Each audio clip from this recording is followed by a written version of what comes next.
안녕하세요. 제가 이혼을 하게 된 지도 벌써 2년이란 시간이 지나 3년에 가까워지고 있네요.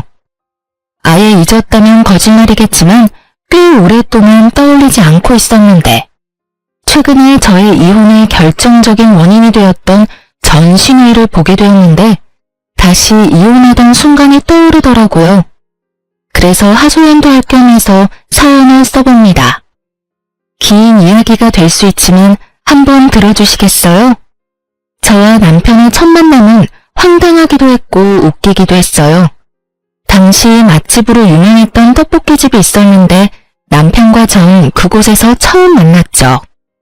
남편은 남편의 친구와 전 제 친구와 떡볶이집에 방문했고 친구와 단 한마디의 대화도 없이 떡볶이를 먹는 저에게 남편이 다가오더라고요. 다짜고짜 첫눈에 반했다며 전화번호를 달라고 휴대전화를 내미는데 얼마나 당황스러웠는지 몰라요. 제 입가에 떡볶이 국물이 묻은 것이 다 느껴지는데 그런 모습을 보고도 첫눈에 반했다니 이 남자도 정상적인 사람은 아니구나 싶더군요. 그러면서도 그 비정상적인 남편의 모습이 꽤 좋더라고요. 나의 추한 모습을 보고도 첫눈에 반했다는 남자. 부담스럽게 느껴지기보단 매력적으로 느껴지더라고요. 그래서 저는 입을 가린 채 전화번호를 찍어주었고 연락을 주고받게 되었어요. 그렇게 저희는 가볍게 만나보며 3달간 서로를 알아보는 시간을 가졌고 그 후엔 자연스럽게 진행되었어요. 남들과 같이 불타는 연애 기간을 거쳐 결혼까지 하게 되었죠. 결혼 이야기가 오갈 당시 한 가지 걸리는 부분이 있었는데 그건 다름 아닌 남편의 가족관계 때문이었어요. 남편은 누나만 3명인 그야말로 아들 귀한 집에 막내 아들이라는 사실이 꽤 걸리더라고요. 이 세 문제는 시모가 아들 못 낳는 서러움이 컸던 터라 딸이든 아들이든 원하는 시기에 하나만 낳아서 잘 키우면 된다고 말해준 덕분에 안심이 되었지만 문제는 시모가 셋이나 된다는 것이었어요. 결혼하는 순간 시모가 1명이 아닌 3명이 될 것만 같은 그런 느낌적인 느낌이 쉽사리 사라지지 않더라고요. 제가 알게 모르게 걱정하는 눈치니 남편이 이렇게 말하더군요. 자기가 그렇게 걱정할 필요 없어. 누나들 다 시집가서 애 키우고 산다고 나한테 신경 쓸 겨를이 없거든. 다들 본인 가정 지키며 산다고 바빠. 전 이런 남편의 말을 믿고 결혼을 하게 되었고 남편의 말대로 신우들은 저희 부부에게 무관심에 가까울 정도로 관심이 없었어요. 그 흔한 안부 연락조차 없더군요. 가끔 제가 안부차 연락이라도 드리면 연락해준 건 정말 고마운데 앞으로는 굳이 이러지 않아도 된다며 저를 위해 주셨고 전 오로지 부부 사이만 신경 쓰며 행복한 신혼생활을 즐기고 있었어요. 그렇게 행복한 4년이 지나고 잘 사는 줄만 알았던 둘째 시누이가 남편의 외도로 인해 갑작스럽게 이혼하게 되었고 새로운 둥지를 시댁에 틀게 되며 저희의 다툼은 시작되었어요. 이혼하고 돌아온 둘째 시누이는 전혀 다른 인격의 사람이 되어 있었고 그 예민함은 말로 할 수 없는 정도였죠. 가끔 시댁에 가는 날이면 저를 향한 안 입고 온 시선과 함께 어떻게 해서든 트집을 잡고 싶어 안달이난 사람처럼 꼬투리를 잡기 시작하는데 정말 미칠 지경이었어요. 한날은 남편이 퇴근이 늦어져 예상했던 시간보다 시댁에 늦게 도착하게 되었고 엄연히 제 탓도 아닌데 저를 나무라기 시작하더라고요. 왜 이렇게 늦어? 집안에 제일 어린 것들 때문에 도대체 몇 명이나 밥도 못 먹고 기다리는 거야? 아, 죄송해요. 많이 시장하시죠? 이 사람이 생각보다 퇴근이 늦어지는 바람에 조금 늦었네요. 그걸 변명이라고 해? 그러면 올케라도 먼저 와서 어른들 식사 준비를 했어야지. 이게 뭐야? 올케가 늦는 바람에 내가 식사 준비 다 했잖아. 혹시 올케 일부러 늦은 거 아니야? 일하기 싫어서? 아니요, 형님. 이 사람한테 물어보세요. 정말 이 사람이 금방 마친다고 해서 기다렸는데 생각보다 지체되는 바람에 늦은 거예요. 전 억울함을 표현하며 남편을 향해 얼른 돕지 않고 모아내는 눈빛을 보냈고 이런 제 마음을 알아챈 남편이 말에 동의를 하며 제 편을 들어주더라고요. 비록 그 동맹은 길지 않았지만요. 아니야 누나, 나영이는 진짜 나 퇴근하기 전부터 회사 앞에 와서 기다렸는데 내가 갑자기 일이 생겨서 늦었어. 갑자기 생긴 일이라 나영이한테 연락해줄 틈도 없었고 그래서 나영이는 그저 기다릴 수밖에 없는 상황이었어. 어머 얘 봐라. 너 꼴에 지금 네 와이프 편을 드는 거니? 이혼한 누나 앞에서 참 잘하는 짓이다. 아니 누나 그게 아니라 나는 그냥 누나가 오해하고 있길래 우리 상황은 그랬다고 설명해주는 거야. 그래? 그러면 알겠어. 자칫하면 나 서운할 뻔했잖아. 그건 그렇고 다음부턴 아예 따라와. 그럼 늦을 일도 없을 거 아니야. 형님, 저 회사에서 여기까지 오려면 버스 2번이나 갈아타야 해요. 그게 왜? 내가 갈아타는 것도 아닌데 내가 그것까지 신경 써야 해? 순간적으로 전 제 귀를 의심했습니다. 이 무슨 이기적인데 짝수까지 없는 말인가요? 이럴 때야말로 남편이 나서 한 소리를 해줘야 하는 타이밍인데 남편 놈은 누나에게 핀잔 한 번 얻어먹었다고 저와 눈도 마주치지 않으며 온몸으로 이 상황을 회피하고 있더군요. 아니 형님, 무슨 말을 그렇게 섭섭하게 하세요? 내 말이 뭐? 내 말이 틀렸어? 형님 말대로라면 형님이 음식을 하든 말든 제가 하는 것도 아닌데 남편 차 타면 편하게 올 수 있는 시댁을 왜 제가 버스를 2번씩이나 갈아타면서 일찍 와야 해요? 그렇지 않나요? 뭐야? 그야 당연히 올케가 며느리니까 일찍 와서 어른들 식사 준비해야 할 거 아니야. 그렇게 치면 며느리보다 자식이 자기 부모님 먹을 음식 준비해야 하는 게 더 당연한 거 아닌가요? 효도를 해도 며느리보다 자식이 더 해야죠. 뼈를 깎아가며 키우는 건 며느리가 아니라 자식이잖아요. 시누이는 논리에서 밀린다 싶으니 막무가내로 소리를 지르며 밀어붙이기 시작했고 저 역시 그간 쌓인 게 많았던 터라 물러서지 않고 맞섰어요. 야, 너 말 다 했어? 어디서 말대꾸야 말대꾸가? 야라니, 아무리 감정이 많이 상한 상태라고 해도 말은 좀 가려가면서 하시죠? 왜? 야라고 하면 안 돼? 너 나보다 나이도 어리잖아. 말이 아다르고 어다른 건데 굳이 반말하면서까지 제 기분 상하게 말할 필요는 없다는 말을 한 거예요. 지금 나 가르쳐? 네가 뭔데 나한테 이래라 저래라야? 형님이 다른 사람한텐 그런 식으로 말한다면 저도 상관하지 않죠. 저 하나 먹고 살기도 바빠 죽겠는데 미쳤다고 제가 상관하겠어요? 그런데 지금은 형님이 저한테 그런 말을 했고 제 기분이 나빴으니 충분히 말할 수 있는 상황이죠. 제가 당사자니까요. 한마디도 지지 않고 자신의 누나한테 말대답하는 제 꼴이 보기 싫은 것인지 남편은 버럭 화를 내며 시누이 편을 들더라고요. 당신 지금 누나한테 이게 무슨 말버릇이야? 당장 누나한테 사과하지 못해? 전 너무 황당해 코웃음만 나오더군요. 남편은 저에게 사과를 강요했고 전 그런 남편의 말을 무시한 채 시댁에서 머물 때 쓰는 저희 방으로 들어가 버렸습니다. 뒤이어 남편이 따라 들어오고 자신이 생각해도 너무했다 싶었는지 늘 하던 식상한 멘트를 날리기 시작하더라고요. 당신도 잘 알잖아.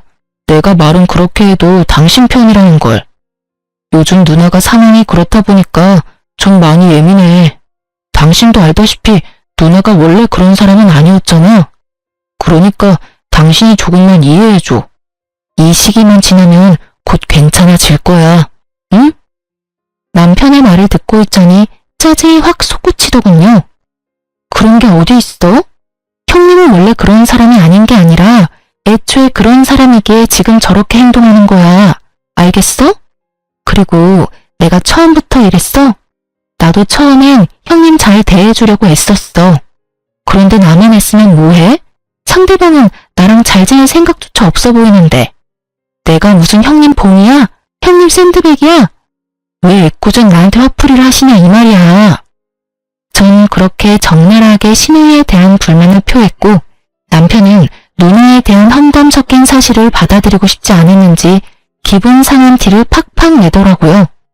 기분 상할 수도 있다고 생각했어요. 왜 그런 거 있잖아요.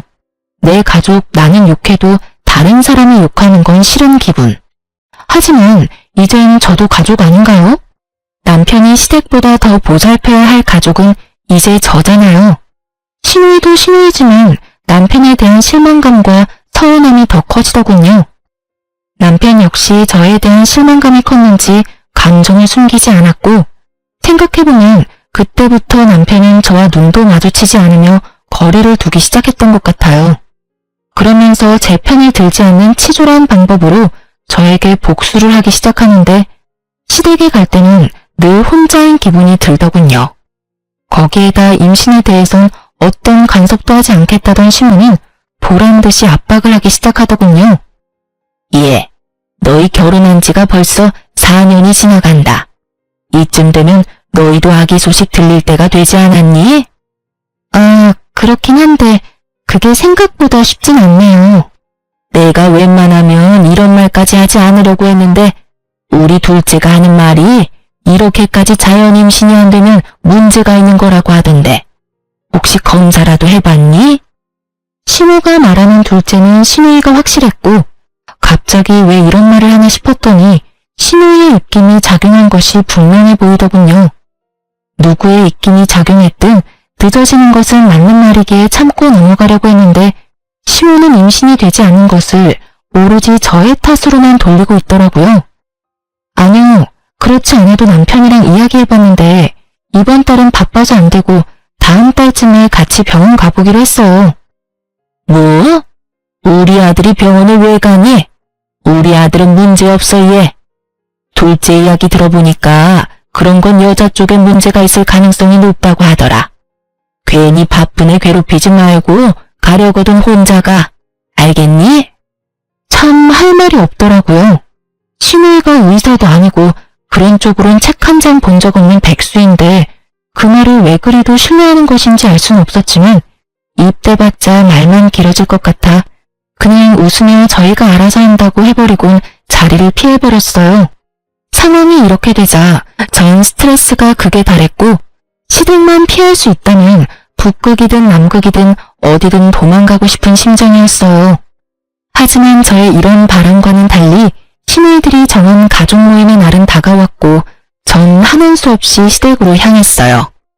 원래 계획대로라면 외식을 하기로 했었지만 고등학생인 첫째, 셋째 형님의 자녀들이 시험 기간을 맞물리며 자식 뒷바라지를 해야 한다며 모임에 오지 못하게 되었고 일이 그렇게 되자 문제의 둘째 시누이가 그냥 집에서 밥이나 먹자고 해버린 것이었죠. 자신이 할 것도 아니면서 집에서 하자는 시누이도 미웠지만 생각지도 않고 알겠다고 답하는 남편놈이 더 미웠습니다. 그렇게 전 시댁에 도착했고 시누이는 저를 또 괴롭힐 요령으로 외출도 하지 않고 저를 기다리고 있더군요.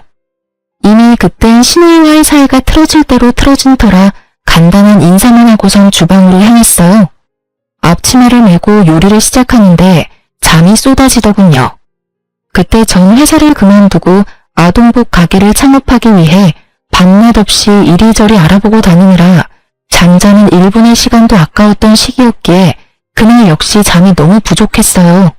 그렇게 저도 모르게 하품이 나와버렸고 그 모습을 본 시누이가 마스크를 챙겨오더니 저에게 확 던지며 저를 쥐잡듯이 잡기 시작하더군요. 이거 끼고 해. 그렇게 입 벌리고 하다가 침이라도 흐르면 어쩔 거야? 올케는 왜 그렇게 조심성이 없어? 결혼한 지 4년 정도 됐으면 이 정도는 알아서 준비해야 하는 거 아니야? 아니 형님, 졸려서 하품한 건데 그것도 못하나요? 그리고 제가 하품하면서 침을 흘렸어요? 아니면 침을 뱉었어요? 심지어 천장 보면서 하품했어요, 저. 그게 그렇게나 잘못한 일인가요? 올케, 정말 몰라서 물어? 어른들 드실 요리하면서 하품하는 자체가 더러운 행동인 거야. 알겠어? 오늘은 아쉬운 대로 이 마스크 쓰고 하고 다음부턴 주방에서 쓰는 투명 위생 마스크 사와서 그거 쓰고 해. 알겠어? 이 무슨 말도 안 되는 소리인가요? 시댁이 무슨 대기업 구내식당도 아니고 재채기도 아니고 제가 무슨 병균도 아니고 하품 한 번 했다고 마스크까지 끼라뇨. 뭐 청결을 위해서 마스크쯤 낄 수 있다고 생각해요. 하지만 신우이의 말투와 표정에서 그저 제가 싫어 걸어오는 시비라는 것을 드러내고 있었고 이쯤 되니 전 참을 수가 없더라고요. 제 성격도 좋은 편이 아니었던 터라 이 정도면 할 만큼 했다는 생각이 들었고 계속 참고 살다간 모르긴 몰라도 정신병에 걸릴 것만 같았어요. 제가 하는 하품이나 행동이 그렇게 더럽고 고가우면 직접 와서 하세요. 전 이렇게 말하며 입고 있던 앞치마를 벗어 신우이에게 던져버렸고 하필 그 앞치마가 신우이의 얼굴에 정통으로 맞아버렸죠. 너 지금 나 때렸니? 의도한 건 아니었는데 어쩌다 보니 그렇게 됐네요. 뭐? 이년이 진짜? 극도의 흥분을 한 신우이는 한 걸음에 달려와 제 머리채를 잡았고 저 역시 그날은 물러서지 않겠다고 작정을 한 날이었기에 신우이의 머리채를 사정없이 잡고 흔들어 버렸어요. 그렇게 적군의 중심지에서 싸움을 해버린 저의 결과는 예상했다시피 외로움 그 자체였습니다. 시모는 간섭도 하기 싫다는 눈빛으로 혀끝을 차고 방으로 들어가 버렸고 남편이라는 놈은 일방적으로 저만을 제지하며 누나 편을 들기 시작했어요. 당신 진짜 미쳤어? 어떻게 신우의 머리채를 잡을 수가 있어? 당신이 제정신이야? 당신 누나한테 무릎 꿇고 빌지 못해? 당신이 왜 내가 당신 누나 머리채까지 잡았는지는 전혀 궁금하지가 않구나. 내가 오죽했으면 이렇게까지 할까 이런 생각은 안 해? 하긴 그런 생각조차 한 적이 없는 사람이니까 지금 이 순간에도 그딴 말도 안 되는 소리나 하고 있겠지. 뭐라고? 너 진짜 이딴 식으로 굴 거야? 마지막으로 기회를 줄게. 지금 당장 우리 누나한테 무릎 꿇고 빌어. 감정을 억누르며 말하는 남편님을 보고 있는데 제 서러움은 폭발해버렸고 전 더는 시댁에서 있을 필요가 없다는 생각이 강하게 들더라고요. 그래서 전 남편에게 한마디 해주고선 제가 하던 음식을 다 버려버리고 시댁을 나와버렸습니다. 내가 한 음식은 형님이 더러워서 도저히 먹을 수가 없다네. 그러니까 이건 다 버릴게. 당신 식구들이 먹을 음식은 당신이 하든 그 잘난 당신 누나한테 다시 하라고 하든 알아서 하고 난 먼저 갈 테니까 밥을 먹고 오든 물을 먹고 오든 알아서 해.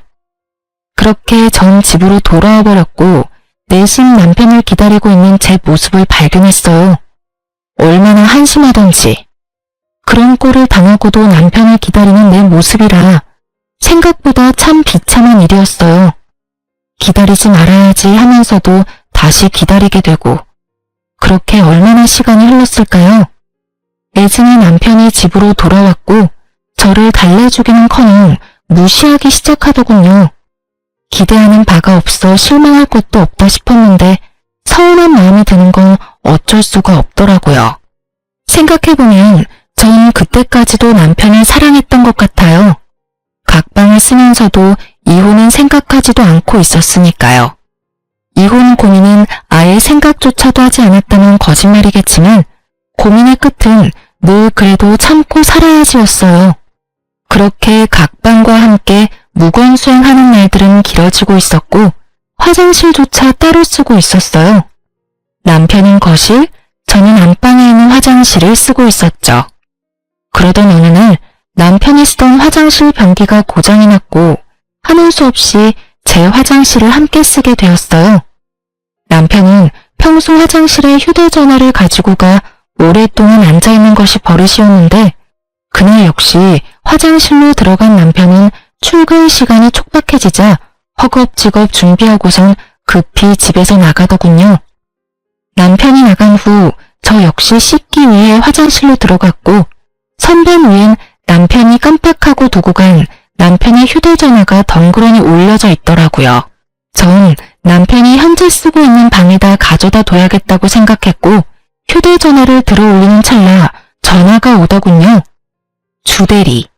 액정에 보이는 것은 주대리였어요.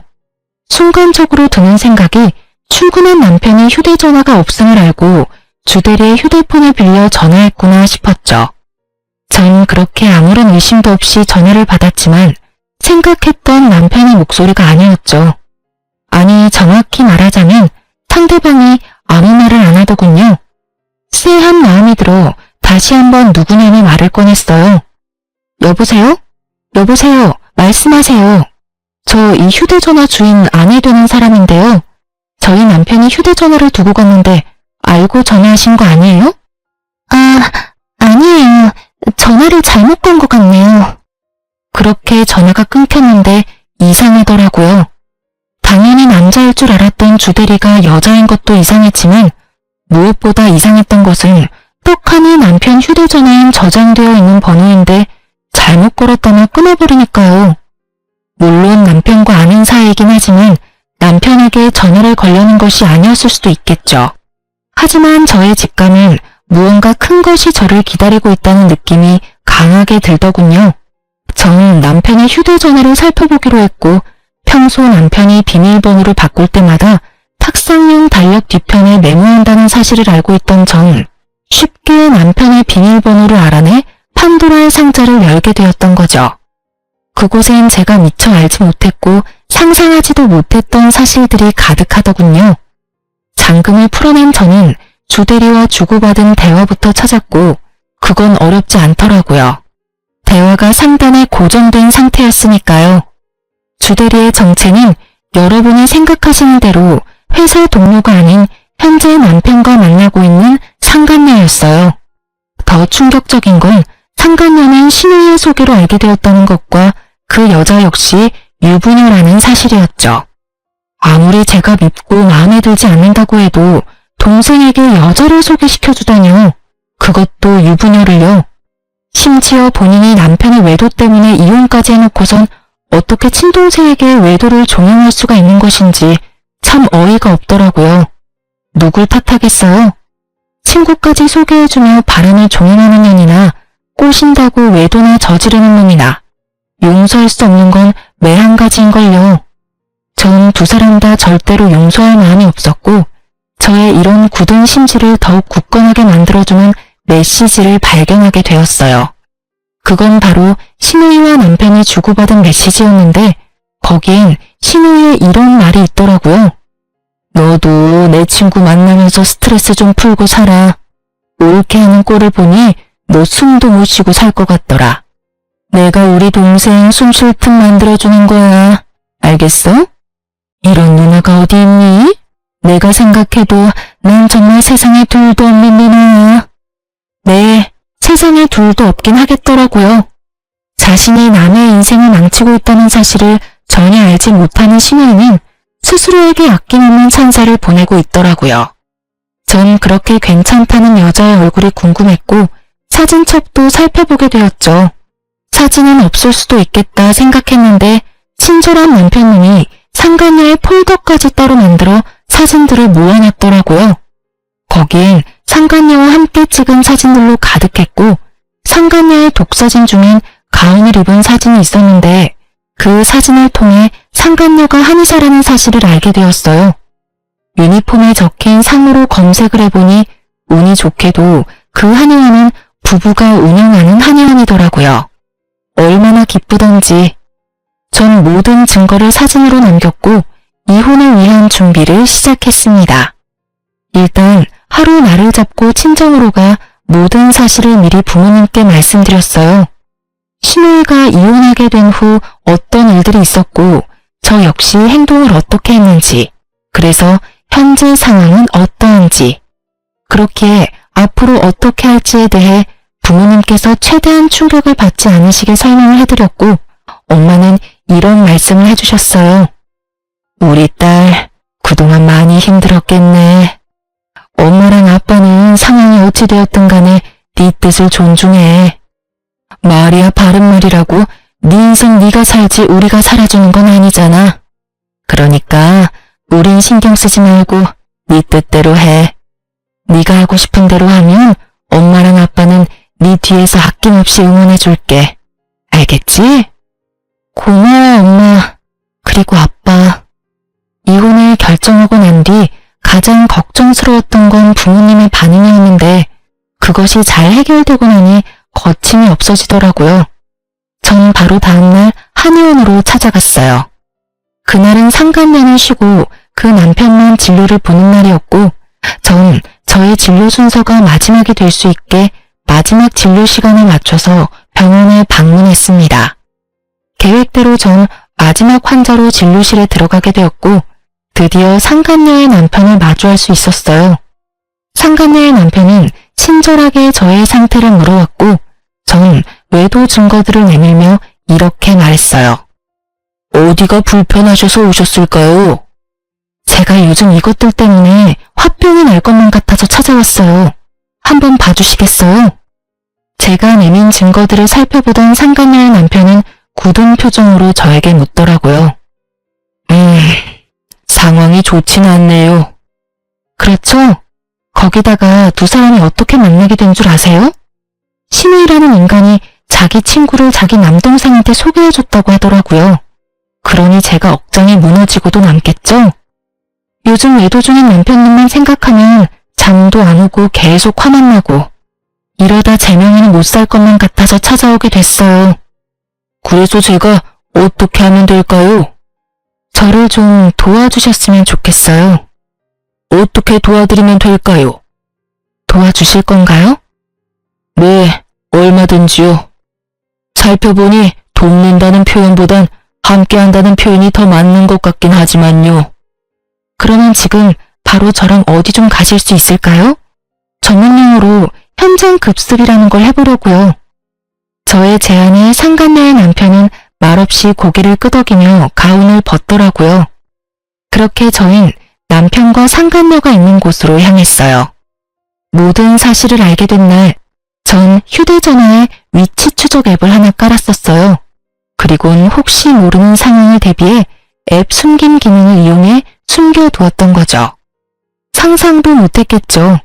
제가 자신의 휴대전화를 봤다는 사실도 몰래 앱을 깔아놨다는 사실도요.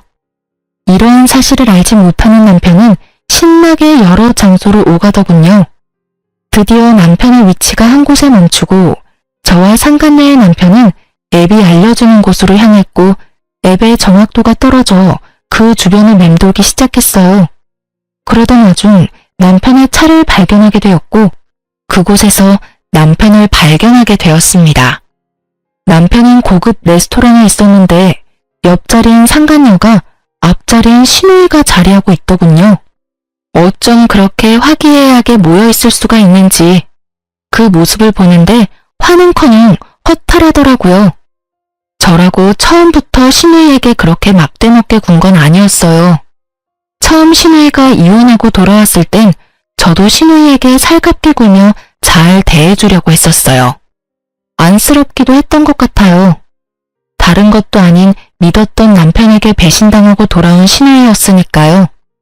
같은 여자로서 그리고 가족으로서 한 사람을 진심으로 보듬어주려고 애썼었는데 그런 저의 마음을 짓밟고 막대했던 건 다름 아닌 신우이였습니다. 저에겐 그렇게 상식이란 없는 사람처럼 막대하더니 그곳에 웃고 있는 모습을 보는데 참 허탈하더군요. 남편의 미소도 마찬가지였었고요. 그런 저와는 달리 상간녀의 남편은 더욱 굳은 표정을 하며 그 인간들에게 다가가고 있더군요. 저도 그 뒤를 따랐고 아무것도 모르는 상간녀와 제 남편은 신우의 시선에도 아랑곳하지 않고 서로 음식을 먹여주며 손을 잡고 있더군요. 테이블에 가까워지자 저희를 먼저 발견한 신우이가 두 사람에게 빨리 떨어지라는 사인을 보내는 듯 했지만 눈치를 사이좋게 쌈 싸먹은 남편과 상간녀는 계속해서 애정행각을 벌이더라고요. 이윽고 저희가 테이블 앞에 섰을 때 놀란 상간녀가 남편의 손길을 뿌리치며 그 자리에서 벌떡 일어섰지만 이미 늦은 일이었죠. 이미 걸어오며 볼 꼴 못 볼 꼴을 다 본 후였으니까요. 자리에서 일어난 상간녀는 신우이를 손가락으로 가리키며 자기 남편을 향해 변명 섞인 설명을 하기 시작하더라고요. 그게 여보, 이게 어떻게 된 일이냐면 당신도 내 친구 알지? 얘가 내 친구인데 남동생이랑 저녁을 먹고 있다길래 친구도 볼 겸 혼자 먹기 싫기도 해서 겸사겸사 합석해서 먹고 있었어. 정말이야. 어느 정도는 맞는 말이긴 하더군요. 두 사람이 남매 사이가 맞긴 하니까요. 상간녀의 되지도 않는 변명을 듣던 상간녀의 남편은 낮게 낯에 깔린 목소리로 말했어요. 넌 내가 병신으로 보이니? 뻔뻔하게 거짓말 좀 그만해. 서로 음식도 먹여주고 손도 주물럭거리면서 좋아 죽는 거 내가 다 봤어. 난 당신이 그런 식으로도 웃을 수 있는 사람인 건 또 몰랐네. 그렇게 행복했으면 진작 말하지 그랬어. 그러면 내가 미련 없이 놔줬을 텐데 말이야. 낯에 깔려 감정도 없는 그 목소리가 더욱 무섭게 느껴지더라고요. 상간녀 역시 그러했는지 그 자리에서 무릎을 꿇더니 애원하기 시작하더군요. 아니야 여보, 왜 그렇게 무서운 말을 해. 난 당신밖에 없어. 난 당신 옆에 있어야 비로소 행복하다는 거 당신이 더 잘 알잖아. 글쎄, 나도 그런 줄 알고 살았는데 오늘 내가 보고 들은 건 내가 이때껏 알았던 사실과는 좀 상반되더라고. 뭘 보고 뭘 들었든 내가 다 설명할 수 있어. 정말이야 여보. 제발 내 말 좀 들어줘. 나한테 한 번만 더 기회를 줘. 아니야.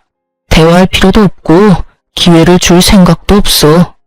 그냥 그 남자랑 살아. 그게 나를 위한 일이니까.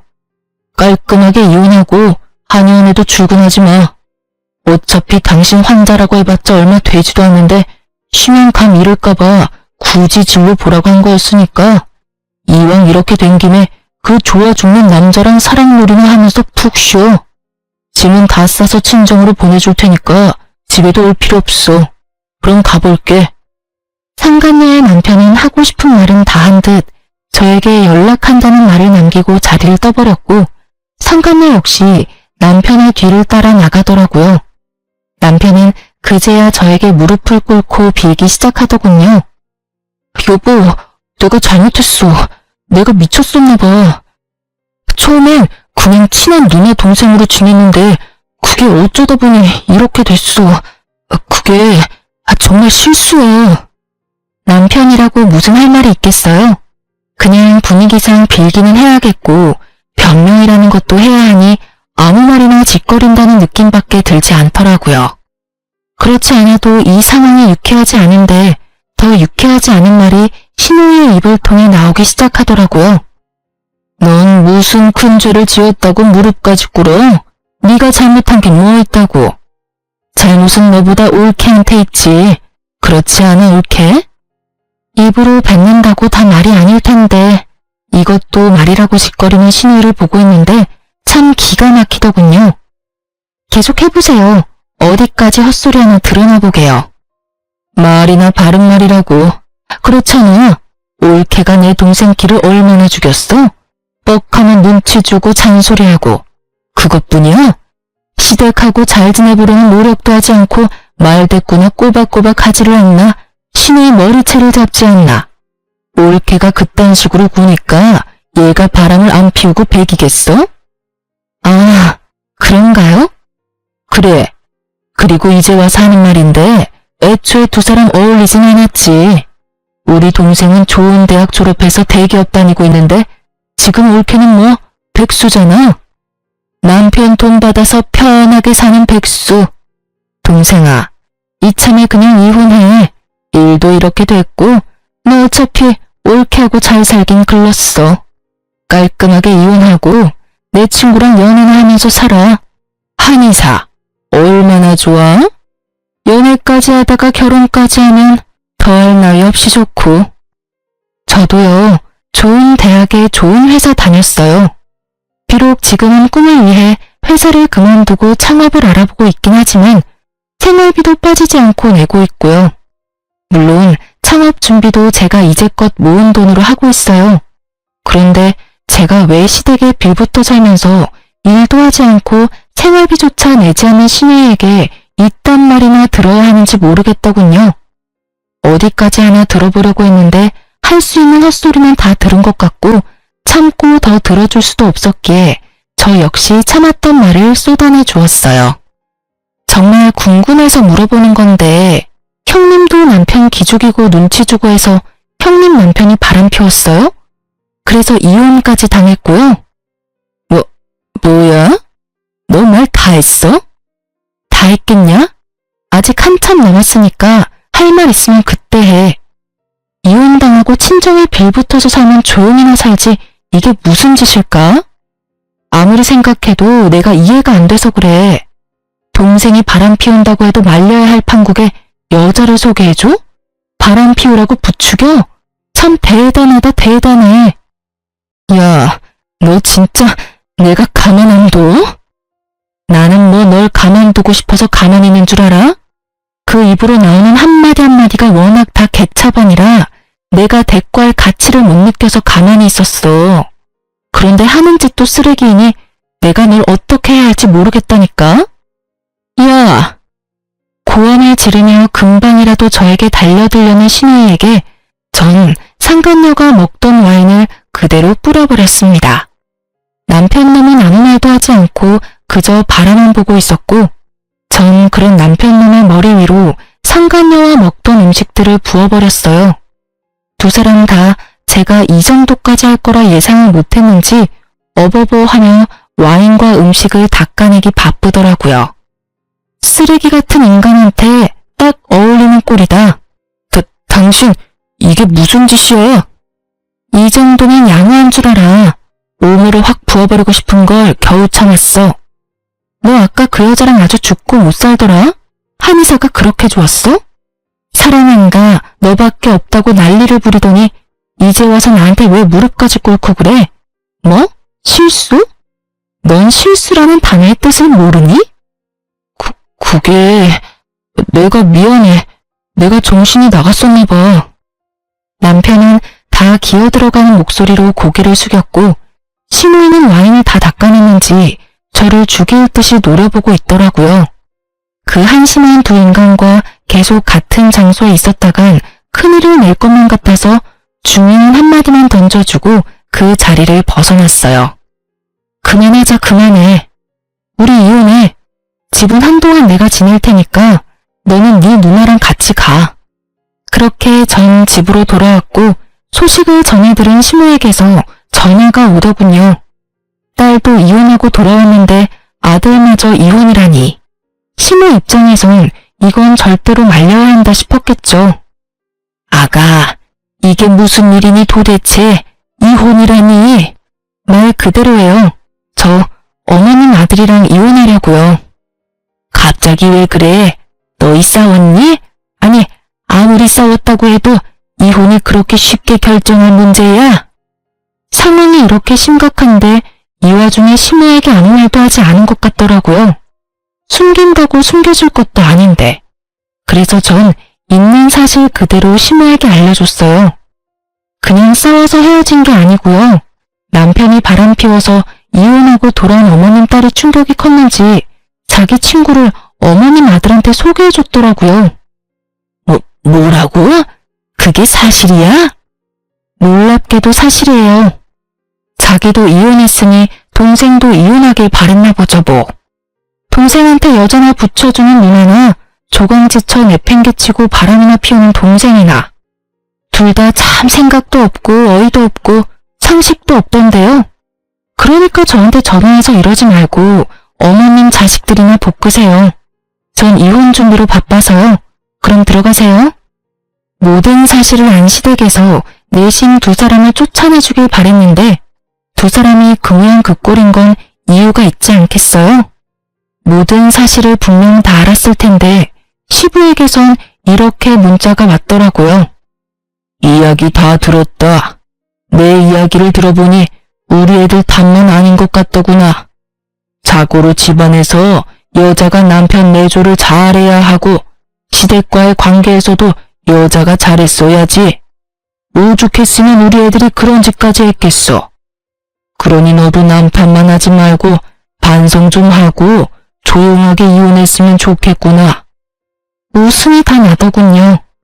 그러면서도 저딴 부모 밑에서 보고 자랐으니 정말 저꼴이지 싶더라고요. 전 변호사를 만나 이혼을 진행했고 이혼이란 게 생각보다 참 쉽더라고요.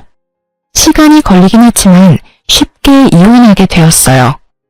상간녀 때문인지 남편은 이혼 이야기를 꺼낸 저보다 이혼을 서둘렀고 제가 이혼 당시 원했던 공동명의 집도 신우이에게 청구했던 위자료도 비교적 깔끔하게 받고 끝날 수 있었어요. 상간녀 소송도 함께 진행했고 소송 역시 제가 원하는 방향으로 끝이 났어요. 전 남편은 저와 이혼만 하면 꽃길을 걸을 수 있다고 생각했는지 법원에서 만난 전 남편의 얼굴엔 웃음꽃이 피었더군요. 상간녀도 이혼할 것이 분명하고 한의사니 돈도 꽤 있을 거라 생각했을 테니까요. 그 아니란 생각이 얼마나 웃기던지 저 역시 웃음으로 맞대응해줬네요. 밝게 웃는 제 모습에 기분이 뒤틀린 전 남편은 괜한 시비를 걸어오더라고요. 고맙다. 이혼하자고 해줘서. 덕분에 넌 한의사 남편 되게 생겼네. 너도 알지? 그 여자 한의사인 거. 너한테 생각보다 돈을 많이 뜯겨서 속이 좀 쓰리긴 한데 좋게 생각하기로 했어. 그까짓 돈 또 벌면 되지 뭐. 그러니까 앞으로는 각자 알아서 잘 살자고. 난 잘 살 건데 너는 어떨지 모르겠다. 어쨌든 무운을 빌도록 해볼게. 그게 진심에서 우러나는 마음은 아니겠지만 말이야. 그렇게 저와 이혼을 하게 된 전 남편의 앞날은 꽃잎도 보이지 않았고 그저 먹구름만 가득한 나날들이 이어졌어요. 제가 무사히 받을 거 다 받고 이혼했다는 소식을 전해들은 상간녀의 남편은 그 길로 전 남편의 회사로 찾아갔고 그곳에서 난동을 피웠다고 하더라고요. 그 얌전하고 차분해 보이는 사람이 난동이라니. 쉽게 상상되진 않았지만 제대로 난동을 피운 건 맞는 것 같더라고요. 그 덕에 전 남편의 회사에 유부녀의 외도로 이혼당한 사실이 알려져 진급도 물거품이 되고 권고사직 이야기도 오가고 있다고 하니 말이에요. 거기에다 전 남편이 믿고 있던 상간녀는 알고 보니 내세울 것은 한의사라는 것 하나뿐인 찢어지게 가난한 집 딸이라고 하더라고요. 그러거나 말거나 전 남편은 이혼하며 한몫 크게 떼나올 수 있을 거라고 큰 꿈에 젖어 있는 것 같은데 그건 그야말로 꿈과 같은 것이었죠. 가난한 집 딸은 시집을 갈 때 맨몸으로 시집을 가게 되었고 그런 상간녀를 너무 사랑한 상간녀의 남편이 집안의 반대에도 불구하고 결혼을 진행했다고 하더군요. 1년도 채 되지 않는 짧은 결혼 생활에 나눌 수 있는 재산은 없었고 상간녀가 누리고 있던 집, 차, 심지어 한의원까지 전부 남편의 명의였기에 상간녀는 그야말로 한의사라는 타이틀 하나만을 가지고 맨몸으로 이혼을 당했다고 하더라고요. 그나마 있던 돈도 저에게 위자료로 주었으니 알거지나 마찬가지였죠. 이제 남은 건 한의사라는 타이틀이었는데 그마저도 쓸모없게 돼버렸지 뭐예요? 그 업계에 상간녀의 전 남편이 이혼했다는 소식과 함께 상간녀가 얼마나 추악한 짓을 하고 돌아다녀 이혼당하게 되었는지까지 소문이 다 나버렸다고 하니까요. 아마 한동안 취업은 어려울 것이라고 하더군요. 남편도 상간녀도 가진 것이 없으니 개업은 더욱 힘든 일이겠죠? 전 준비하던 아동복 매장을 개업해서 잘 지내고 있어요. 운 좋게도 맘카페에 소문이 좋게 나서 매출이 꾸준하게 상승하고 있어요. 사연 처음에 말씀드렸다시피 전 신우이를 마주하게 된 것은 이 아동복 매장이었는데요. 글쎄 전 신우이가 아이 옷을 사러 왔더라고요. 제가 알기론 전 신우이의 아이는 아동복을 입을 나이가 아닐 뿐더러 자기 배 아파서 낳은 자식도 버리고 이혼한 여자가 애 옷을 살 리가 없을 텐데 이상했어요. 혹시 제가 매장을 열었다는 소식을 듣고 난동을 부리러 왔나 생각하던 찰나 전 신우이의 일행을 발견하게 됐어요. 그 일행의 정체가 누구냐면 말이죠. 놀라지 마세요. 글쎄 전 신우이의 신우이들이더라고요. 그것도 3명이요. 얼마나 웃었는지 몰라요. 저를 그렇게나 죽으라고 괴롭히더니 꼴에 재우는 집이 신우이가 3명인 집이라니. 운명이란 게 참 얄궂지 않나요? 어쨌든 전 신우이의 그 당당하다 못해 짝수 없는 모습은 온데간데 없고 신우이들에게 모진 핍박과 홀대를 당하고 있더라고요. 얼마나 혹독한지 순간 불쌍하다는 생각이 들 뻔했지 뭐예요? 저를 발견한 전 신우이는 애써 저를 회피했지만 전 일부러 그 근처로 가 옷을 골라주기도 하며 전 신우이 곁을 떠나지 않았어요. 살펴보니 짐이 꽤 많던데 그조차도 전신의 손에 다 들려있더라고요. 옳게 똑바로 좀 들어. 혹시나 해서 하는 말인데 바닥에 내려놓을 생각도 하지 마. 그거 다 비싼 거야. 올케가 변상할 수 있는 그런 가격대가 아니라고. 그러니까 언니, 내 짐도 잘 챙기고 있죠? 그 화장품 자칫하면 망가진다고요. 혹시나 망가지면 난 가족이고 뭐고 없어요? 언니가 다 물어내야 한다고요. 아 맞다, 올케 식당 예약은 했지? 거기 예약 안 하면 자리도 없어. 오늘은 꼭 스시 먹고 싶은데 했지? 아, 형님, 그게 제가 깜빡했어요. 어떻게 하죠? 그걸 나한테 물으면 어떻게 해? 내가 분명 잊지 말고 예약하라고 했잖아. 올케는 머리가 나빠? 아니, 아무리 머리가 나쁘다고 해도 그 쉬운 일도 못하면 어떻게 해? 아, 정말 짜증나. 꼴도 보기 싫으니까 떨어져서 따라와. 그러게, 내가 격 떨어지는 애랑 결혼하면 안 된다고 그렇게 말렸는데 초혼도 아니고 이혼이야 뭐가 좋다고 결혼까지 해서는. 아, 짜증나. 떨어지라니까. 내 말 안 들려? 죄송해요, 형님. 그렇게 전신에 있는 구석진 곳으로 가 고개를 숙이고 있더라고요. 정말 그 모습을 보는데 제가 사람을 착각했나 하는 생각마저 들더군요.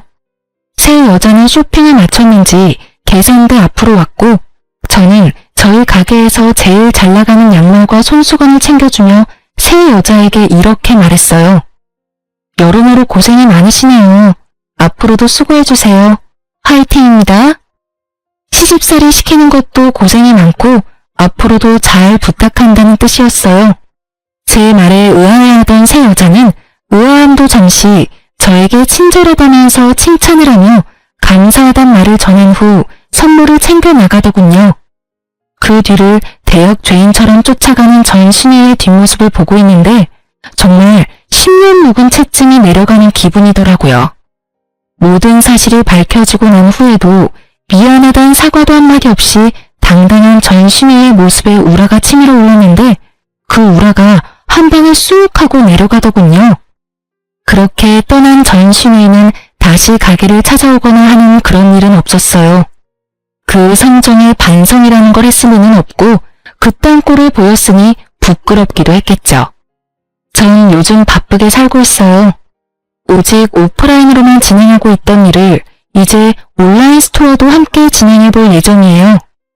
여기저기 살펴보니까 라이브 방송도 많이들 하시는 것 같아 시간 날 때마다 공부하고 있답니다. 제가 열심히 하는 만큼 결과가 따라와 주겠죠? 바쁘긴 하지만 하루하루가 참 보람차고 행복하네요. 이로써 저의 긴 사연도 끝이 났어요. 긴 사연 들어주신 여러분 감사합니다.